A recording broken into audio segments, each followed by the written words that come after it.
Alright guys, how's it going? Now this video is going to be about Florian Wirtz, but before we get into it, I need to let you know I won't be hosting a live stream today because I'm going for a few sherbets this afternoon. Is that alright? I hope you don't mind. Now, if you're new to my channel, this channel's for the grown-ups, right? The stayers, the men, not the boys that can only manage a few minutes, you know what I mean, of a YouTube video, all right? So the video might be long. If you don't have that kind of patience, this is probably the wrong channel for you, you know what I mean? You probably haven't got that mindset. Now, what we're gonna do is we're gonna look at an article which was published by The Echo by Paul Gorse, and I'm going to explain to you why some of the points in it are very positive. All right, I'm not going to read the article to you, and then we're going to look at an article that's been published in Spain today. I've been to the cafe this morning. I've reviewed all the Spanish football dailies for you, as I do every day. So this is all going to be about Florian Wirtz.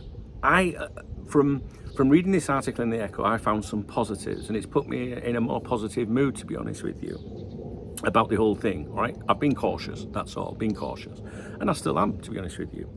So some key points from the article. Liverpool are confident of agreeing a deal with Bayer Leverkusen. We've heard this already, right? But if you remember when it all started, it was, well, Liverpool have thrown their hat in there, you know, they expected, you know, him to go to Bayern. Nobody really expected anything to come of it, but things have turned around somewhat, I think, and the mood is very positive, right? It's very positive. Now, you will have heard that Liverpool are confident of agreeing a deal with Bayer Leverkusen, but I'm going to go through the article and tell you why I'm picking these bits out. So this is, of course, is according to Paul Gorst at The Echo, right, which is a big positive. Gorst isn't quite in the same bracket as a Joyce or an Ornstein, but he is part of the Liverpool FC clique of journalists that I often talk about, that the club often use to amplify key messages in the media. Right now, obviously, I'm reading my notes from when I was in the cafe this morning. I've just got back. There's this bit in the article here. The deal is yet to be confirmed, but it is understood to be close. Another encouraging update suggesting that things are progressing well behind the scenes. Talks of formal discussions, right, the emphasis on formal, with the German side have been played down by Anfield officials. This shouldn't be seen as a negative. It's just the club being sensible and managing the narrative, essentially saying we're talking, but there's more to be done. Wirtz has his heart set on a move to Merseyside. That's huge, right?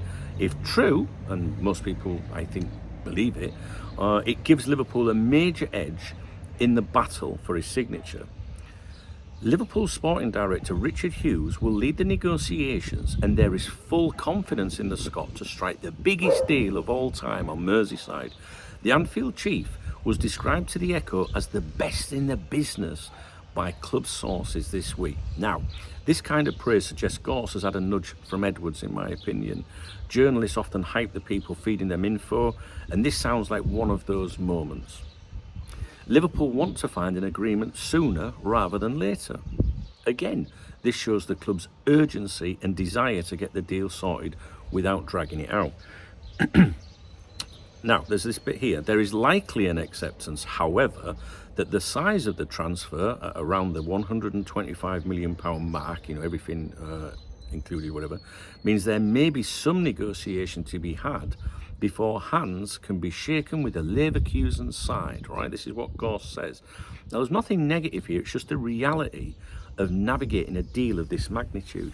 Now, I'm picking out these positives, these little things here, because in my opinion, this is Michael Edwards feeding this to Gorse, right? So we know, well, we can't ultimately prove anything, but many of us believe that when Paul Joyce writes an article, that is more or less Michael Edwards speaking to us, right? Because you know, Joyce and Edwards are close, right? And Joyce was born again. Do you remember when Michael Edwards came back? It was always between Ornstein and Joyce, and Edwards comes back, and there's been stacks of stuff coming out from Joyce. So, but they still use those other journalists to amplify messages, right? So, in my opinion, these little snippets here have come from Edwards, and I see a lot of positivity in them. So I'm feeling more positive today than yesterday, for example. And I just wanted to point those things out to you.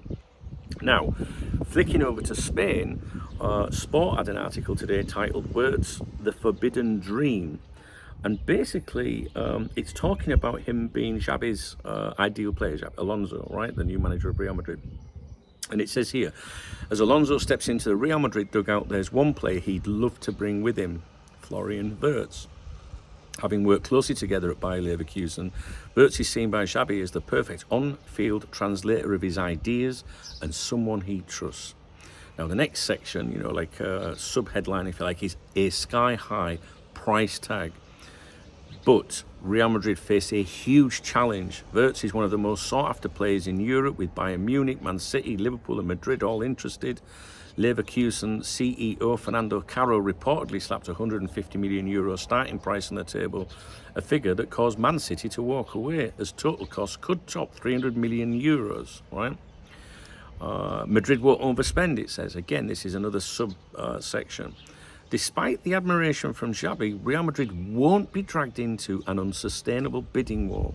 The club is aware of Wirtz's value, around €140 million according to Transfer Market, which is that, you know, that website, especially after his standout role in Leverkusen's historic whatever, right? So going up blah blah blah, you don't need to know all that. The emotional connection. Wirtz and Xavi share a close, honest relationship. For Alonso, Wirtz wouldn't just be a brilliant footballer, he'd be a vital ally during tough moments in this demanding new chapter at Real Madrid. And the article ends with, but for now, he remains a dream, a very expensive one. And you might think, why is this relevant? Well, because yesterday Liverpool fans were losing their shit over an article that appeared in AS, right? Which was basically saying Real Madrid retain hope that they could do a deal for him. He hasn't signed anything with anyone yet. And people lost their shit over that. But 8 days ago, exactly a week yesterday, right, when we were talking about yesterday, a week to the day, you know, it came out in Madrid that Alonso did want Wirtz and conveyed this to Perez at Real Madrid, and the response was, we will do our best to get him for you, but someone has to go first. Rodrigo, for example, 100 million. In other words, the finances. We know Real Madrid don't like to spend money. Perez doesn't like to do that. But we'll do it, but we have to sell, all right? And this is why you shouldn't worry too much about the Real Madrid stuff. And this article here, the reason why I'm mentioning this article to you today is it's the same message, isn't it? It's kind of like, well, is the dream signing for them, but it would be an expensive one. So I'm just trying to get that home, trying to drill that home to you. Don't be worried about what the Twitter twats are saying, you know, about Real Madrid. Do I believe there's an interest? Yes, I know some of you think, oh no, it's out there to drive this price up and do this. You know, no, I don't believe that. I think it's genuine, because it depends which journalists are saying it, right? And I just don't want you to be too concerned about Real Madrid. But at the same time, don't be naive, all right? Don't be naive. So the reason for the video is just to say to you, Paul Gorst's article, even though I don't really pay attention to the Echo anymore, back in the day, 20 years ago, whatever, 25, they were great. You know, it was the place that we went to. Now, not so. But Gorst is still a key figure in the media coverage of Liverpool Football Club. And in my opinion, those little snippets I picked out for you will have come from the big cheese at Anfield. And it's made me feel a little bit more positive. I know some of you think, oh, it's done, dunk, it's all... Some of you don't believe it will, somewhere. I don't know, I don't care, to be honest, you know what I mean? Like, what'll be, will be, all right? When I say, but I do care, of course I want to say, but what I mean is I'm not going to have a nosebleed over it or lose any sleep over it. But I still think that that article gave me more positives, and I know a lot of you that have been with me for years value my opinion and how I feel about it, and I'm cool as a cucumber about it, to be honest. So I'm all right. So I wanted to leave that with you, and again, just to give you the message from Spain today, that is, yeah, they'd like him, but he'd be very expensive. All right, guys. So I'm not sure if it's a good video, to be honest, but I'll leave it with you.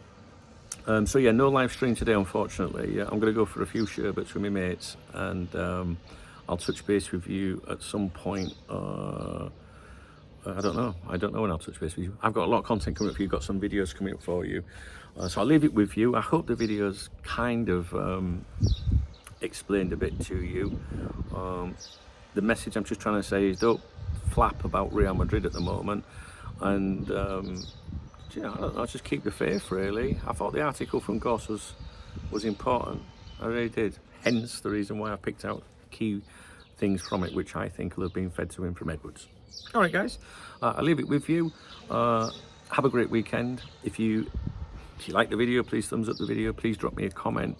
And if you want to buy me a beer, because I'm going for the drink, well, I'm going to have a vodka, to be honest with you. I'm not on the beer, trying to lose weight, aren't I? Trying being the key word. You can hit the super thanks button. It's the love heart under the video. I always give a shout out to everybody in my morning briefings that does that on my other YouTube channel, which the link is in the video description. It'll probably pop up on the screen. If you're a Muslim, you're not getting out of it. It just means you can get me a coffee tomorrow morning. All right, guys. God loves a try, yeah.